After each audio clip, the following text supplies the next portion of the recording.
Looking to run Android apps on your Windows PC? PrimeOS lets you do just that, with a full desktop experience. In this step-by-step guide, I'll show you how to install PrimeOS alongside Windows. Let's get started. Step 1. Download PrimeOS. First, visit the official PrimeOS website, primeos.in, and download the latest ISO file. Choose device type x86 for Windows and select version. Choose type ISO and press Download Now button. Save PrimeOS to drive. Step 2. Create a bootable USB. Next, you'll need a bootable USB.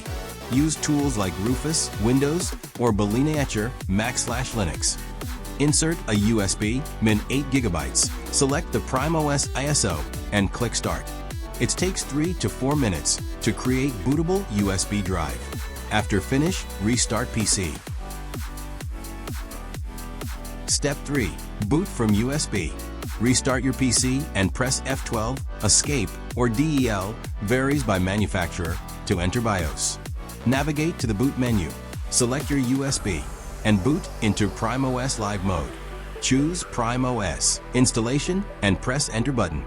Wait while installation setup wizard start. Choose free drive from your all drive list and press OK button. In the next steps, choose file system ext4 and press OK button. Select Yes for format partition and press Enter button. Do you want to install EFI Grub2? Select Yes and press Enter button. Choose No for Do you wish to delete them? Now installation start. Wait until process going on. Do not remove or disturb USB drive.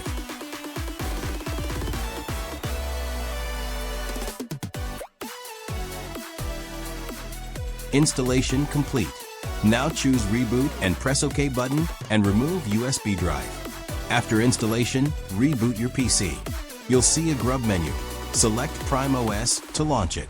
PrimeOS take 2 to 3 minutes, so wait until boot complete and you get desktop. Press Proceed button for first-time setup. Create username and choose your time zone, and press Proceed button. In the next steps, accept license terms. If PrimeOS doesn't boot, disable Secure Boot in BIOS. Wi-Fi not working? Install drivers via Additional Drivers in Settings. For performance tweaks, enable Performance Mode in PrimeOS settings. That's it. You now have PrimeOS running alongside Windows. If you want to use Windows, just restart your PC, press F12, Del button to choose boot menu, and select Windows Boot Manager to use Windows. Enjoy Android apps on your PC. If this guide helped, don't forget to like, share, and subscribe for more tech tutorials. Thanks for watching.